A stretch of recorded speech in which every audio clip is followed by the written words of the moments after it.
আজ সকালে ঘুম থেকে উঠতেই ইচ্ছে করছিল না। মা অনেকক্ষণ ডাকাডাকির পর ঘুম থেকে উঠলাম। অনেকদিন বাদে মায়ের কাছে এসেছে, এত তাড়াতাড়ি ঘুম থেকে উঠলে হয়? সো হ্যালো এভরিওয়ান, কেমন আছে সবাই? আমি তসলিমা তোমাদের মাঝে নিয়ে চলে এসেছি ছোট্ট একটা মিনি ব্লগ।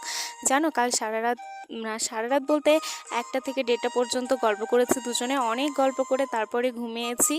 অত রাত পর্যন্ত গল্প করলে কি আর ঘুম থেকে সকাল সকাল ওঠা যায় বলো? তারপরেও সকালে ঘুম থেকে ওঠার পরে দাঁতটা ব্রাশ করলাম, আর তারপর ডিম সিদ্ধ করব, তাই ডিম বসাবো, তাই পানি নিচ্ছিলাম। আর ব্রাশটা আনতে ভুলে গেছি, তাই হাত দিয়েই দাঁত মেজে নিলাম।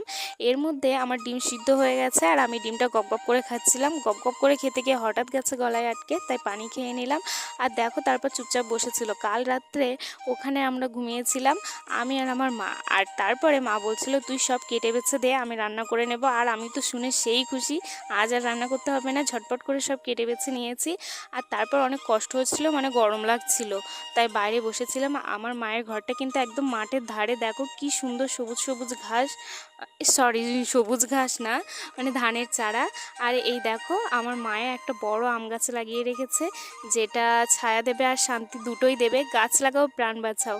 আর পেপারের চালের নিচে যা গরম হয় বাবা, আমার মায়ের ঘরটা হচ্ছে তাই টেম্পোরারি থাকার মতো এই ঘরটা বানিয়েছে। আর রাতে খাচ্ছিলাম আখ, মা আখ দিয়েছিল। আর আখটা মানে আমি তো কিছুতেই মানে আখটা করতে পারছি না, যাই হোক করে আখটা ছিলেছি, তারপর খেয়েছি। তারপর সেটা খাওয়ার পরে আবার মা মুড়ি মেখেছিল, সেটাই খাচ্ছিলাম। তো আমি খেতে থাকি। আর আজকের মতো টাটা, দেখা হচ্ছে পরবর্তী ভিডিওতে।